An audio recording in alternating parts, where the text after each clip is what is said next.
What is your I better get the frick out of here now, because some crap is about to go down story.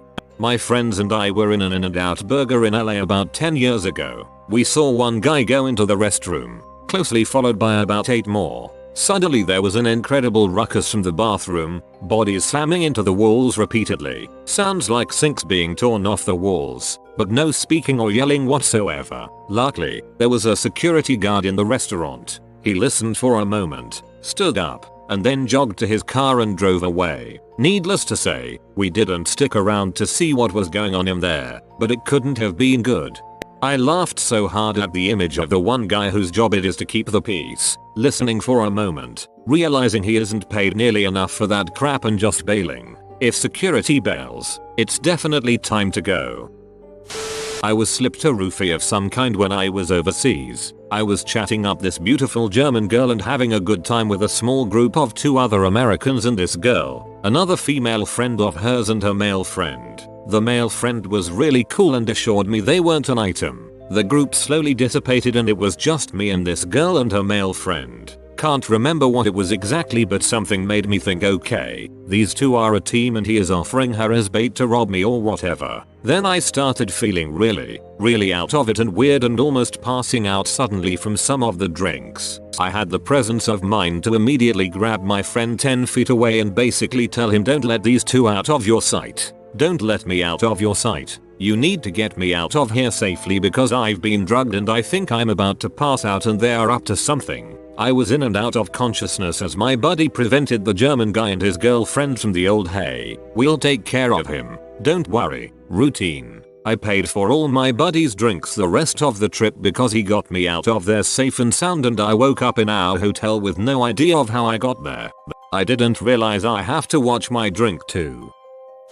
This happened about 12-13 years ago. I was about 10 years old at the time. Me and my father were sitting in our car having food at a food truck. While we were sitting there, some drunk men came and parked right in front of us, blocking our way. After some time the car behind us honked so they could leave. My dad honked at the car in front of us, but they just waved at us saying they're not moving. My dad went out and told this to the car behind us. Those were 2 young men as well. They went and asked him to move. Drunk men again gave some vulgar sign and told them to frick off. This dude straight up punched the window, breaking it. Drunk men came out to fight, while my dad just picked me up and walked away from the scene. We were watching from a distance when the dude who was behind us took his gun out and shot the drunk car guy in the head point blank. Then they calmly walked back to their car and since everyone ran away, backed up their car and went their way. I have a few more, but this was on top of my mind.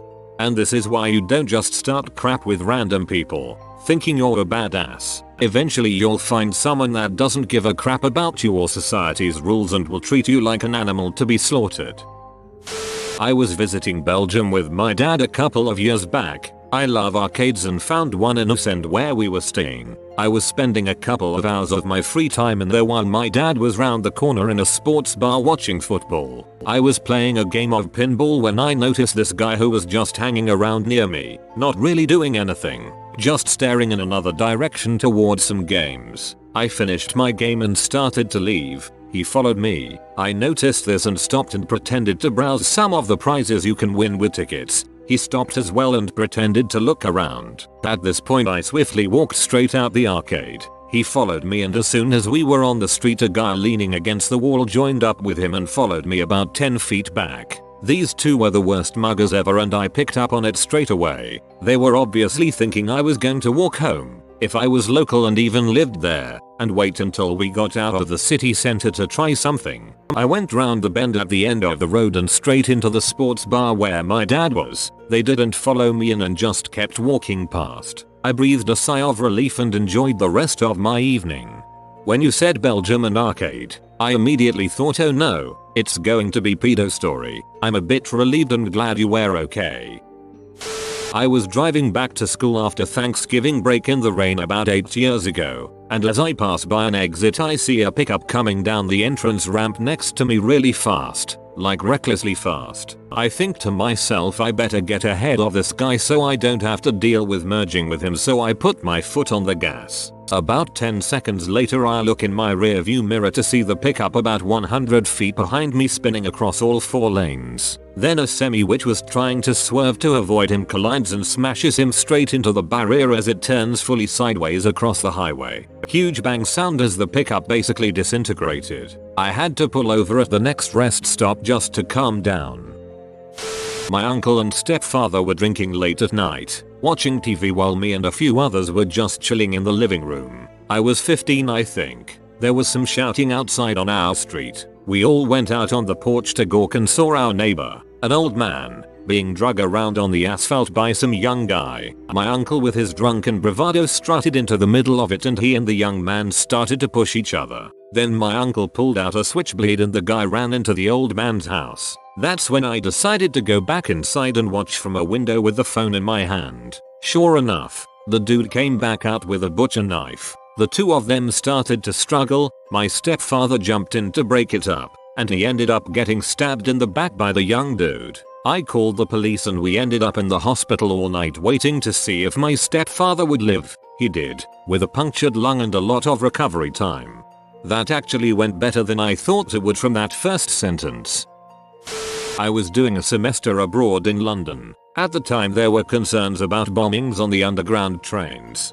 During our orientation one of our guides mentioned that, if you ever heard a voice on the underground PA system ask for Inspector Sands, that was code to alert the underground staff that there was some kind of emergency without panicking the riders. One night, after class, I stopped at a restaurant. It was a McDonald's. Sue me, and the cashier forgot my order, causing my meal to be delayed. Once I got my food and finished eating, I headed to the nearest tube station to board a train home, and heard, playing on repeat, "Will Inspector Sands report to the office?" or something similar. I then noticed that a horde of police cars was converging on the area. I turned right the frick around and took a bus home. Turns out it wasn't a bombing. Someone had pushed someone else onto the tracks in front of a train. Still, I thought for half a second that a crappy McDonald's cashier might have saved me from getting blown up. When I was a kid, I was trick-or-treating with 3 of my friends. One friend and I looked back and saw that these notorious local bully older kids were following us. So we kind of tried to gesture whisper to our other 2 friends like, "Come on guys, let's GFTO. It's bully guy and his bully friends." Well, our 2 friends were too cool to be scared. So me and the one friend started walking much faster, putting a large distance between us and our friends the bullies. Our friends even called out something like, "Haha, where are you guys going?" Sure enough, the bullies suddenly ran up, beat up our 2 friends and stole their Halloween candy. I was a classic kid who followed classic kid rules. You see a gang of older bullies, you go away as fast as you can. I may not be cool but at least I have candy. Front stage for Lamb of God, I think maybe 2012ish. Suddenly people started leaving before the next song. What I didn't realize at the time was I was in the middle of a world record attempt at the largest wall of death at a festival. I haven't noped any harder than that, I don't think. I was doing charity work in high school, just outside of a smaller mountain city in Guatemala, Jalapa. We took one afternoon off to head into the city and check out the markets and whatnot. Riding around the city in the bed of pickup trucks, about 15 of us, extremely common there, we noticed that there wasn't much activity and a lot of the shops were closed. A local who recognized our organization started yelling when we drove by and flagged us down, so we stopped. He was in the middle of setting up a roadblock and basically told us to get the frick out of the city as fast as possible. Reason being, there was a big protest riot planned for that day against Canadian mining operations taking advantage of the surrounding regions. This is a small, almost third world, militaristic Central American country. Every single one of us was Canadian. We could have very easily become the perfect bargaining tool for these rebel groups. Needless to say, we got out of there as quick as humanly possible. Good guy local. I was at Red Rocks Amphitheater in Colorado for a NAS show. I left the concert early to grab something out of my car. On the way, I passed a suspicious looking individual, who moments later fired off a shotgun into the air. I sprinted all the way to my car. It turns out this maniac was trying to kill one of the openers. Schoolboy Q. Nobody was hurt, and it barely even made the news, but a lot of people could have died if he made it inside the concert. Went home from college the summer before my senior year. Met an old crush of mine and she invited me to a party. I walked to the address and it was this horrible, broken down house in a bad part of town. Went inside and recognized most of the people there as old co-students from high school. Had a good time drinking and smoking with them. I was pretty straight-laced in high school. I couldn't find my crush, so I went exploring the house. Found her a few other people shooting up H in one of the rooms. I'm not a fan of being around intravenous drugs, so I immediately left. I was only one house away before 3 cop cars started coming toward the house. I casually sat down on the other house's stoop and lit a cigarette. Watched people in the party get arrested until the cops were all looking away. Walked away into the night. Raider 9 a preseason game. I got free tickets so I brought my girlfriend with me since she had never been to a football game. Game was at Candlestick Park, which is in the ghetto in SF. Game was rowdy from the start with fights breaking out all over the stadium. I made a point to not drink because I wanted to have my wits about me the whole time. It got so crazy that we left early, and as we were leaving, a bunch of cops and ambulances were headed towards the stadium. We got out of the city and my bros started texting me asking if I was okay cause there were shootings. Never felt so uncomfortable at a sporting event in my life. Raider 9er, you need not say more. If anyone is curious, a lot of these stories involve what we call in the military a change in the baseline. Basically, if something is the same way every day and one day it's not at all. For example, an empty marketplace which is normally packed. Run fast. Something bad is about to happen. The idiot I am would be like, oh sweet, no line at the food stalls.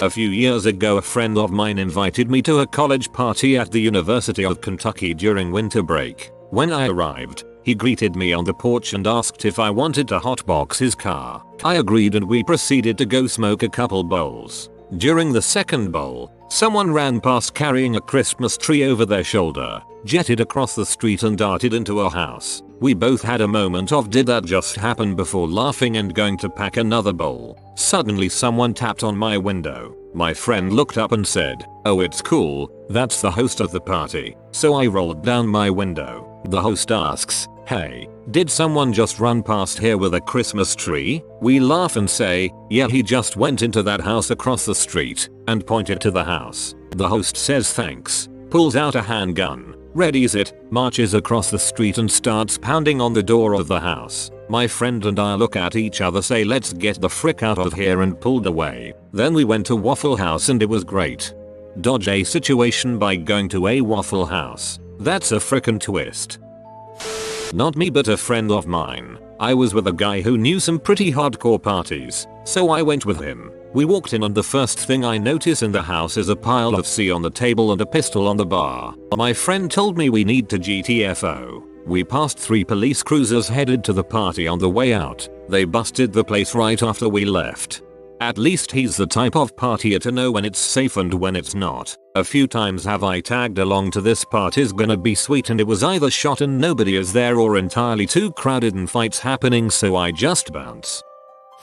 I was at this open air nightclub in Montezuma, Costa Rica. The group I was traveling with went to bed, so I was at the bar by myself, drinking Imperial and taking in the scene. I was really drunk. The bar was packed and loud and hot and humid. The crowd consisted of young local guys with their girlfriends, stray dogs walking around the dance floor, and a group of high school girls, American or Canadian, with 2 older male chaperones, in their mid-30s early 40s. The high school girls were all dancing with the 2 teachers and were taking turns making out with them in a strange and systematic manner, almost like they were brainwashed. The 2 teachers were having the time of their lives, glancing at each other with huge grins on their faces between makeout sessions with the underage girls. I'm totally engrossed in their group dynamic when suddenly a military truck full of police officers with assault rifles pulls up to the bar and swarms in. All the young Costa Ricans take off running in all directions. The bar had no walls, so it emptied pretty fast. The high school's girls and their teachers ran away too. The cops sprint out of the bar, following the Costa Rican guys into the darkness. I remained glued to my bar stool, beer in hand, mouth agape, brow furrowed. By the time I realized I better get the frick out of here, it was already over. I sat there alone, just me, my beer, and a couple stray dogs. Maybe if I remain perfectly still they won't notice me. You have been spotted by the rare flying floofer. If you comment good boy below he don't steal your hot dogs anymore. If you are new to the channel, you can subscribe. I publish new videos every day. Until then, check another video, or don't. Either way, have a great day you magnificent people.